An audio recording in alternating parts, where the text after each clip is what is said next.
All right. Thank you so much for being here chatting with us today. Will you start by just telling us who you are and who you're with? Sure. My name is Chris Moore. I serve as pastor at Fellowship Congregational United Church of Christ here in Tulsa.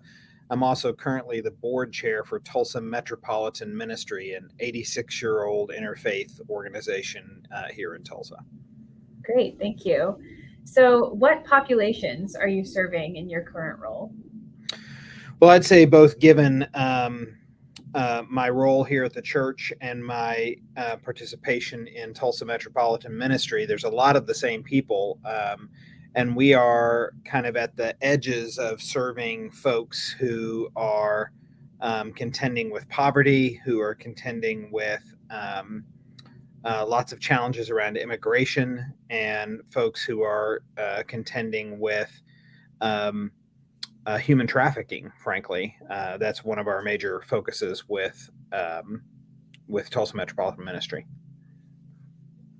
Wow, really, really important work. Can you talk about some of the needs of those populations?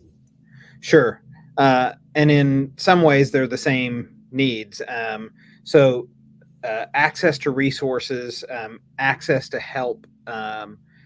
These are, in most cases, the folks that I'm coming into contact with are from outside and inside my congregation, and they are people who are usually just right on the edge. So some of the help that I try to do is to help folks within the congregation who just need a little gap filled, and usually that has to do paycheck to paycheck living, and they just don't have enough to get through that to that next time. So we fill that short gap and then move on. And I usually don't hear from them routinely, but just periodically.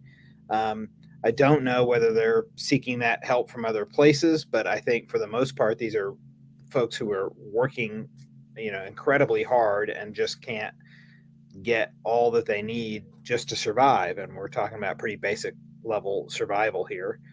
And then in addition, it's encountering people who are quite destitute. Lots of folks who are unhoused, who we meet just at the doorway here, and we provide every bit of help from here's some food or here's a fresh pair of socks to trying to get them connected to social services in the community. But the need is extremely high right now. We've noticed an incredible uptick, certainly since the pandemic. Wow. Yeah, thank you. So in recent years, Oklahoma lawmakers have appropriated hundreds of millions of tax dollars for things like business incentives and for tax cuts that are primarily benefiting the wealthiest Oklahomans. But we haven't seen a lot of movement on meaningful conversations or actions around investing in the well-being of everyday Oklahomans, those who need it most. So what would it look like if lawmakers made a comparable level of investment in the people that you serve and the programs for which you advocate? Well, I think it would look like a couple of things. I mean, first, I think this reflects a real issue with our legislative process right now, which has changed certainly over the time even that I've been heavily involved in politics, but it's changed over the last 2 to 3 decades in the state of Oklahoma, as well as in other places. We are so driven by the relentlessness of an electoral process that everything gets shaped around that. And in that effort, we lose attempts to actually do good public policy. And we don't really elect people who are interested in good public policy. They're interested not in government that works, but actually not having government that works. And they seem to be invested in that as a ethos. So that's kind of the first step, would be that overall effort is going to need to change.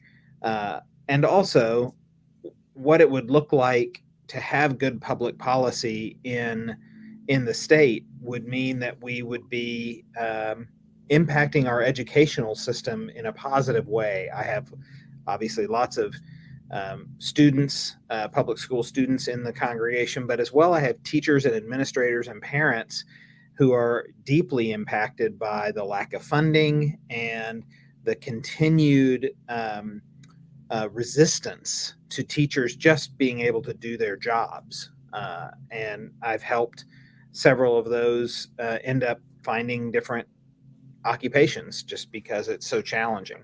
So some real dedication to that as a baseline of what is important for a society to thrive would be extremely helpful.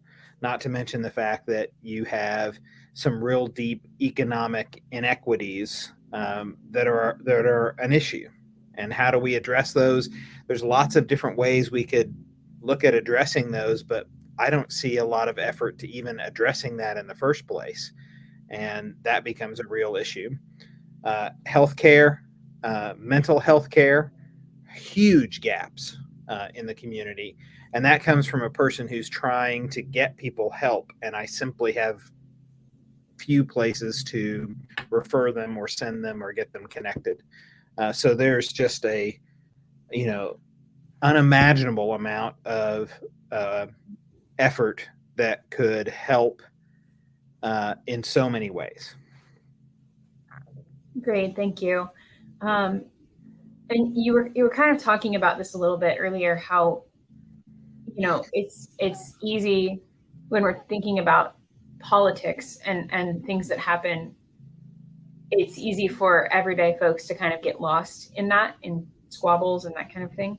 And this legislative session, we've seen, I think, more than usual. We've seen fighting, lots of press releases, lots of closed door negotiations. Yes. So how have the political games this session impeded your ability to advocate for your people or your issues? Well, I think that it impacts that. I mean, this, as you've suggested, like this is just it kicked up a notch. So the same kind of gamesmanship has existed before, but this just seems to new levels of even at times pettiness that just reflects the lack of seriousness about what legislators are there to do. We're just talking about passing a budget at this point, which just seems like the baseline of that.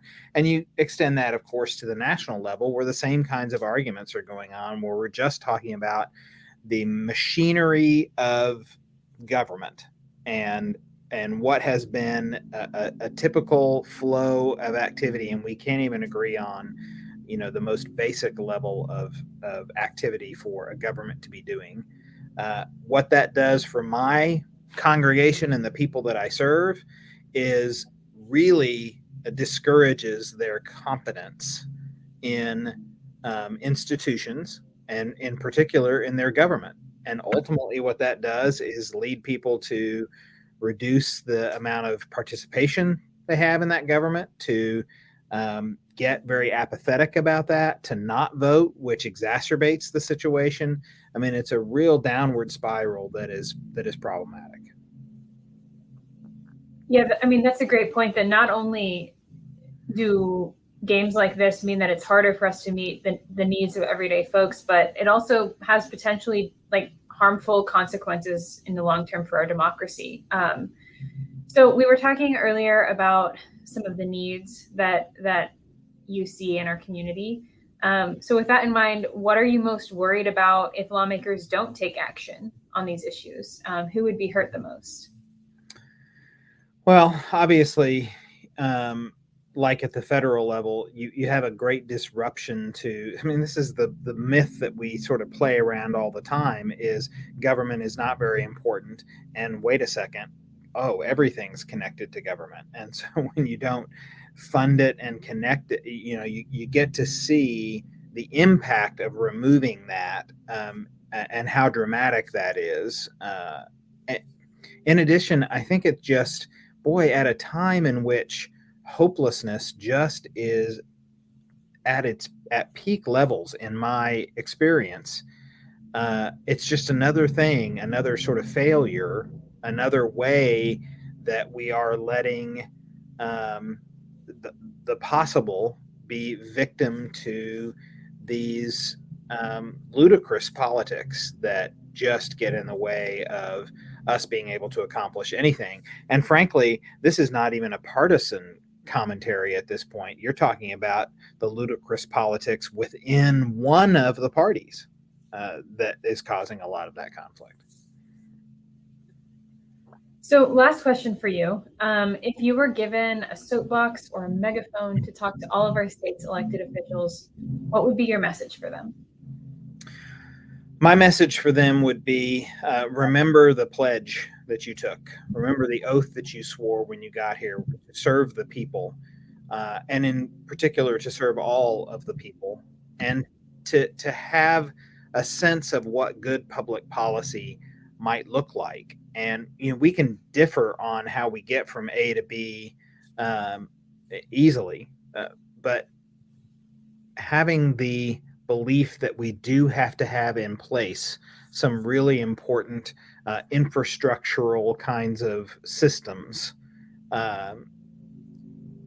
It can't be a matter of debate at this point. We really have to get past that so that we can be effective at all. I'm afraid that I might not be a great person to be on the soapbox. I would probably, they'd have to get through my first 15 minutes of just sort of angry yelling at them. And then we could perhaps move on to a more constructive conversation. But we seriously have to stop getting in our own way, which is what we have continued to do. And we spend all of this time and energy and effort on things that don't matter to the neglect of the things that really do matter. And that's not sustainable.